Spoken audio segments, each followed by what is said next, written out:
Hi everybody. I want to make a quick, for me quick means like 10 minutes or 20 minutes. Anyway, a quick video about a weird question that I have. I was talking with a friend yesterday about people willing to let others lead them rather than being, being a follower rather than being a leader. And you may or may not know where I'm going with this.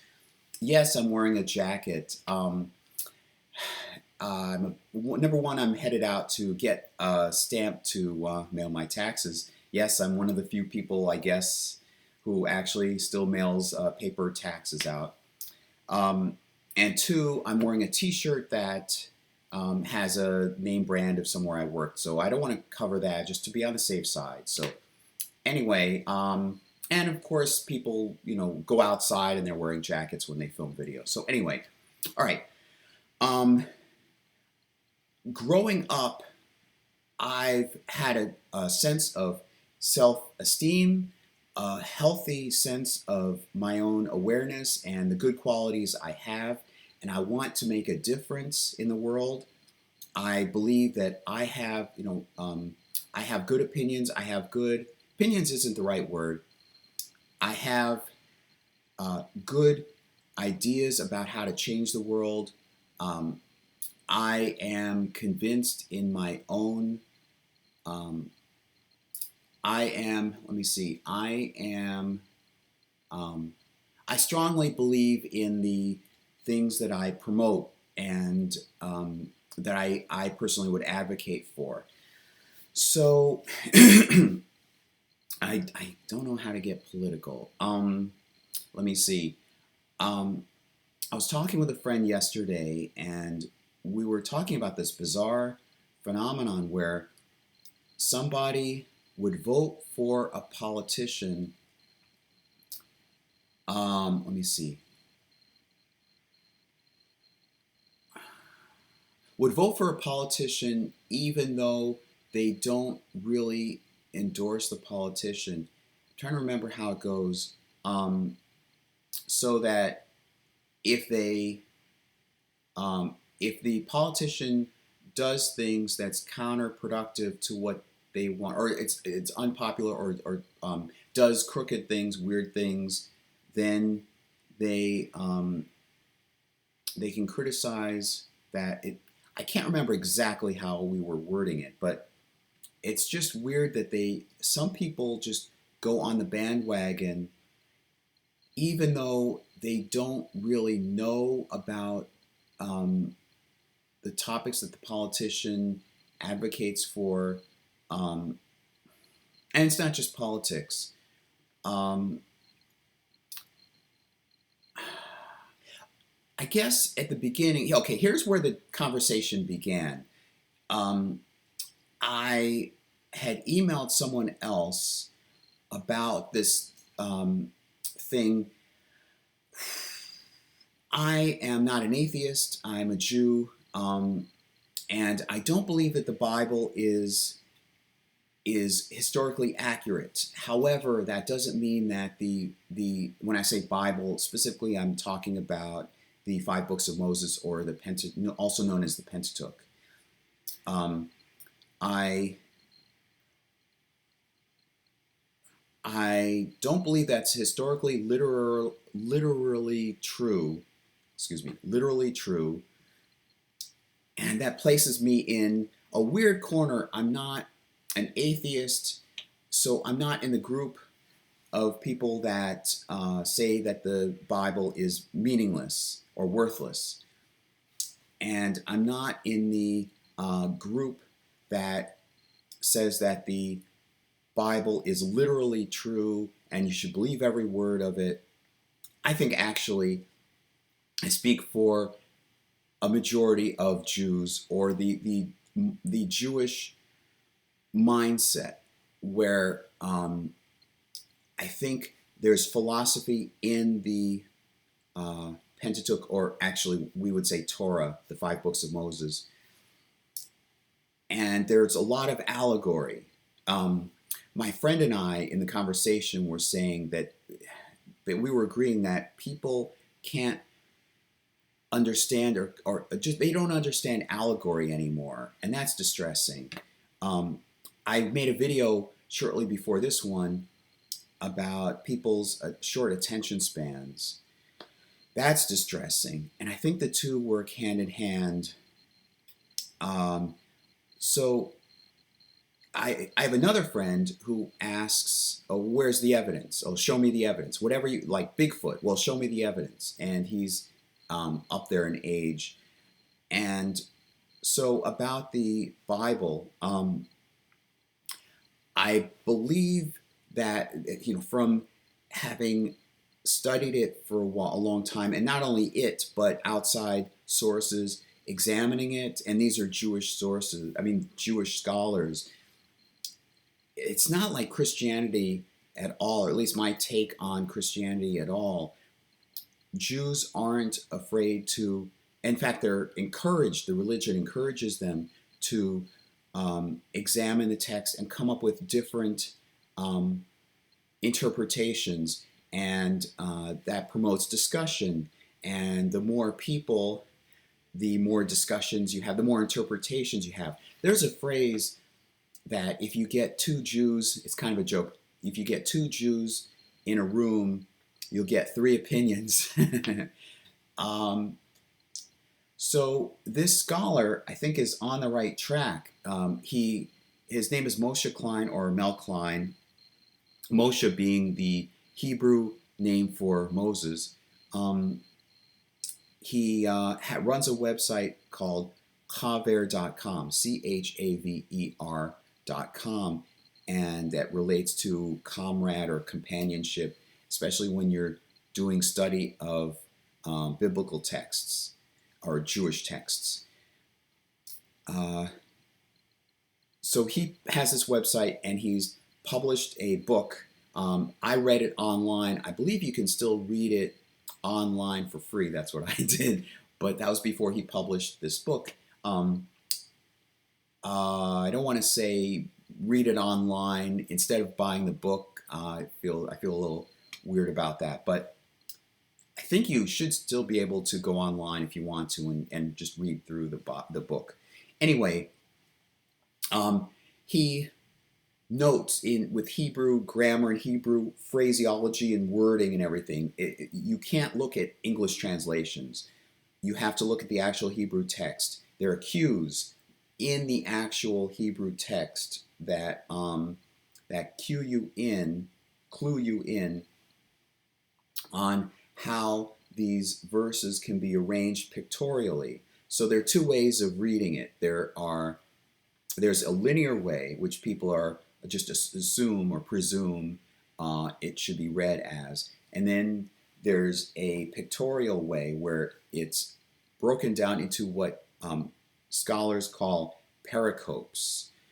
Basically, they're just little units. If you take the text and you break it into smaller bits of text, those are called pericopes, or what I would just call units. And so there are patterns. You may have noticed in the biblical text, they repeat often, and there are repeating themes. So they clue you in on how to arrange it pictorially, and you get columns and columns and rows. And one of the first things that I came across with, actually probably one of the first scholarly discoveries along this line before Mel Klein came into it, was Genesis chapter 1, where the first 3 days are in one column, and the second 3 days are in another column, and then the the seventh day is at the bottom. Now, if you notice, the day 1 and day 4 are in the same row, or could be in the same row thematically. They both relate to the heavens, and then the days 2 and 2 and 5 are in the middle row. That's the intermediary, and then days 3 and 6 are in the mundane, or I guess earth, the land.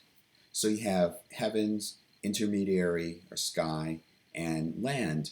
And so the first column are the days 1, 2, and 3 relate to the separation from one thing from another.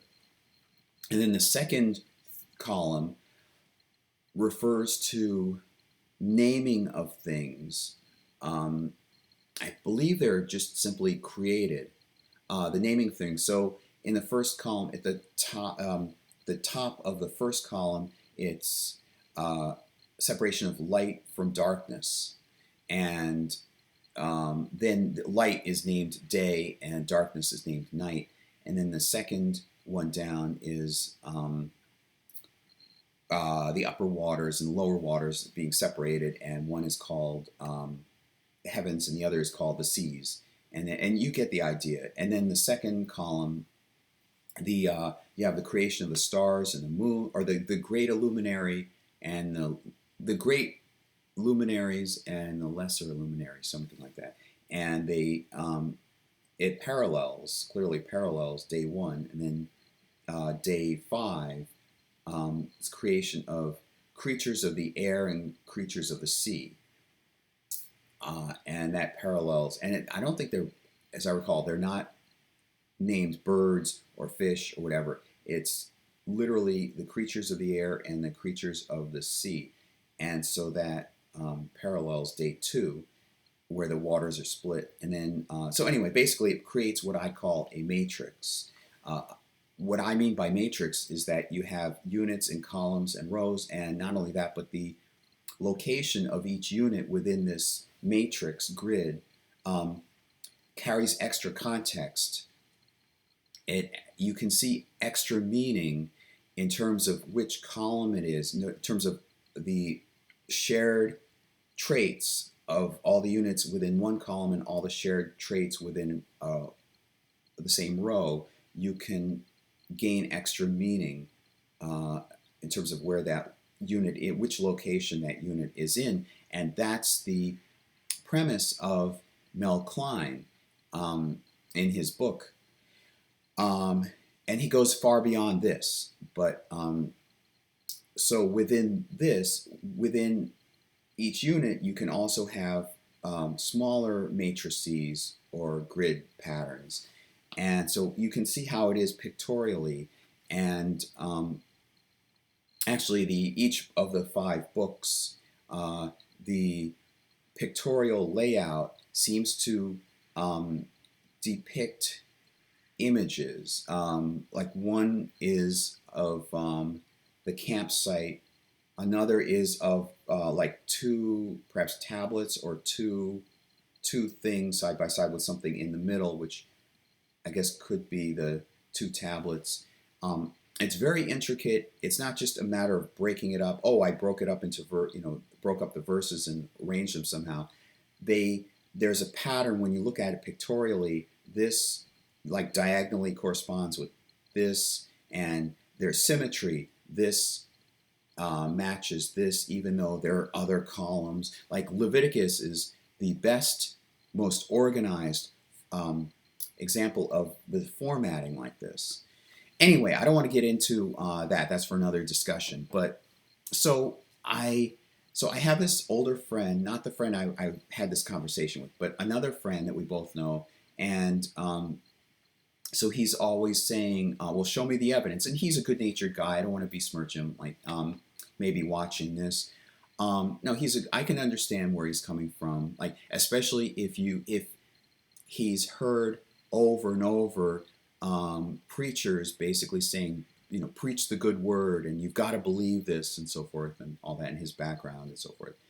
So I can understand why he's standoffish when it comes to this stuff. But I'm different. I don't want to run. I think I'm going off into a tangent here. But so basically, I found, this is interesting. This guy, Mel Klein, finally posted a video. He posted something before, but here it's under the Woven Torah. If you want to look up on a YouTube channel. he posted a quick, easy video. He lays out how this works. Wonderful. I can just send an email to this friend with a link, and he'll be able to watch it. Oh, it's not saying that God is true and the ever living God, and it's not saying the Bible is entirely true and historically accurate or whatever. It's just laying out this interesting pattern because I want him to know that uh, they weren't the one or ones who wrote the Torah weren't simply like tribal, ancient warring tribal people who were primitives. No, it's like it kind of I would say it's like on par with like Mensa um, people from Mensa members. It's really smart thinking people to think up this. Maybe it was common at that time. I don't know, but it's just there's something intellectually interesting about an author arranging it this way. And then there are other patterns, geometric patterns and so forth, like the first line of Genesis can be somebody found could be wrapped around in their matching patterns in terms of letters, and it forms a like a 3D structure. Um, just fascinating. There's more to it than the surface text. So he replied back in a way with an email in a way that showed that I don't think that he gave me the impression that read, he didn't watch the actual video. So to make a long story short, ha ha ha. Uh, so he said, well, I don't want to get into what he said, but it indicated that he hadn't watched the video, gave me that impression. So I called my friend, uh, and we both know him, and I understand. Yeah, anyway, his background and so forth. I can understand, but it still causes me dismay. So the friend said, "Well, when you get to be the age that he is, or this friend, a mutual friend of ours, you don't have time to watch some things. Your time is more limited." Um, I don't know how we got into the discussion about followers. I wish I did. I wish I had written it down. But critical thinking skills. I remember my friend in our phone conversation, he mentioned critical thinking skills and people, and he was talking about uh, marketing, that marketing companies don't want you to use critical thinking skills and don't want you to think very much. They want you to impulse buy. I think impulsivity may have been what prompted it. Um, anyway, critical thinking skills, I think, are sorely decreasing. I think people are simply conditioned to buy or react impulsively, and they don't think, they don't use. And he was talking about objectivity. That's right, in the discussion about here, right about that point, he was talking about objectivity, and people. Some people think that they're using objectivity or whatever. They're not. Objectivity, I think, means that you are trying to understand from a certain person's point of view, given their background and so forth. Um, you're trying to identify what's going through their head to um, motivate them to act in a certain way. It may not be what you agree with or how you would react. That's the objectivity. It's not necessarily how you would have reacted or thought, but you're trying to understand their rationale, like cause and effect, their what led them to behave in this way. So, right, so then it got somehow to the notion that, I guess, in terms of elections and so forth, and just, I guess, in regular life, that people, many people, I suppose, don't want, I guess it's the marketing aspect. Um, Many people just just let themselves be led because they don't have the they don't want to take the time, they don't want to take the effort, laziness. Um, they want to let somebody else decide what they should do. And I keep mentioning elections and so forth because I think it does happen in politics.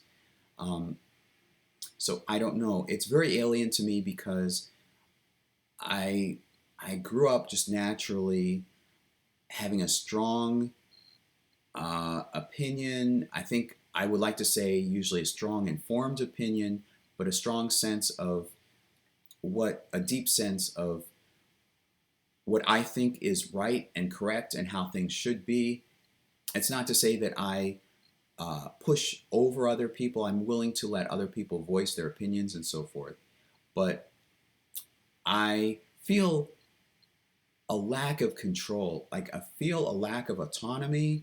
I feel like my voice had been would be given away. Like somebody would have taken my voice and my sense of self if I were I to, the grammatically proper way of saying it is,